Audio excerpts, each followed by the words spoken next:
Speaker గారికి దయచేసి, ఎందుకంటే ఇక్కడ పెద్దలు పోచారం శ్రీనివాసరెడ్డి గారు స్పీకర్గా పనిచేసిన వాళ్ళు కూడా చాలామంది ఉన్నారు. Cabinet is a collective decision. నేను చాలా సంవత్సరాల నుంచి సభలో ఉన్న తప్ప మంత్రి లేచి ఇంకొక మంత్రిని ప్రశ్నలు అడిగేటువంటి సంస్కృతి ఉండదు. బికాజ్ క్యాబినెట్ అనేది ఒక కలెక్టివ్ డెసిషన్.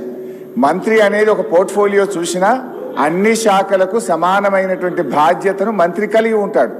ఇవాళ మీరు కూడా దయచేసి నేను మీతో కోరేది ఏంటంటే, మీరు కూడా ఇట్లా ఒక మంత్రి లేచి ఇంకో మంత్రిని ప్రశ్నలు అడగడానికి అవకాశం ఇస్తే అసలు ప్రశ్నోత్తరాల సమయం యొక్క దాని మీనింగే మారిపోతుంది. అధ్యక్ష, దయచేసి లేని సంస్కృతిని తీసుకురావద్దు. మంత్రి అనే వాళ్ళు క్యాబినెట్లో మాట్లాడుకోవచ్చు. Government is a collective decision. ఇట్లా మినిస్టర్లు లేచి అడిగే సంస్కృతి ఉండదు. నంబర్ 1. నంబర్ 2, గతంలో కూడా కోమటిరెడ్డి వెంకటరెడ్డి గారు అప్పుడు కూడా మంత్రిగా ఉన్నారు. మరి వారి హయాంలోనే ఈ మూసి ఈ రకంగా జరిగింది. మీరు మంత్రిగా ఉన్నప్పుడు సరిగా చేసి ఉంటే ఈ పరిస్థితి కోమటిరెడ్డి వెంకటరెడ్డి